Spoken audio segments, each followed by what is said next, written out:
Father of Isteach, welcome back to Suantraí, Íosa, the lullaby of Jesus, where before going to our beds, we look at the readings for tomorrow, April the 4th, the feast of St. Isidore of Seville.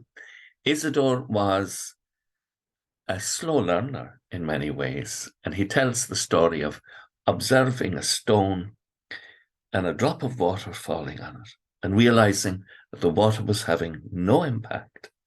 And then at some level, the Lord spoke to him and said, Isidore, though it appears to have no effect, it will eventually wear away the stone. And this was his great theory of education, that application with the help of God will bear fruit. And he was a great learned bishop. In fact, he was using the works of Aristotle long before the Arabs ever discovered them, long before, through the Arabs, the scholastic philosophers in the 13th century would find them. He was wonderful. He suffered. His brother was trying to teach him and was a bit cruel. And he learned, through this, Isidore learned that love is more important in teaching and to impart a love of knowledge. He loved knowledge. He loved people, he loved his pupils, and he loved his God. What a wonderful man, one of my heroes. First reading tomorrow is taken from Isaiah 49. The Lord called me before I was born. From my mother's womb he pronounced my name. Isn't that beautiful? Before you were born, the Lord has known you and loved you. And it is this wonderful line, I've exhausted myself for nothing. Again, we can feel we are failing. But then the beautiful line that complements that is, my God was my strength. And the power of God in us is making us fruitful. This is the work of God's grace. And the psalm tomorrow, Psalm 70, be a rock where I can take refuge. I love that.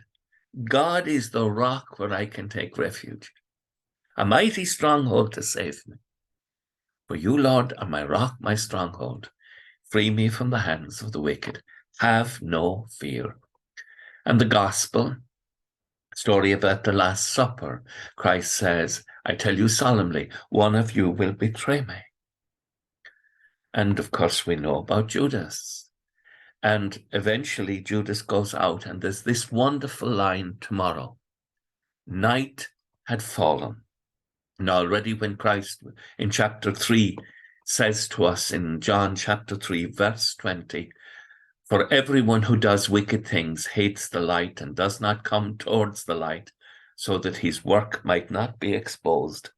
And so when Judas goes out to do the dark deeds of evil, John records that night had fallen, the time of darkness. However, as is written in the Song of Songs, chapter 8, verse 6, place me like a seal over your heart, like a seal on your arm, for love is as strong as death. And the resurrection of Christ will teach us that God's love is stronger even than death. Have no fear. The agents of darkness have no power over you. You have not exhausted yourself for nothing. You will bear much fruit.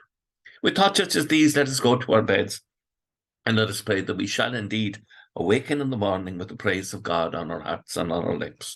Agus gamana dia ilakok shiv ahar mak agus spirit nev. Amen. Slán go fóill. Bye for now.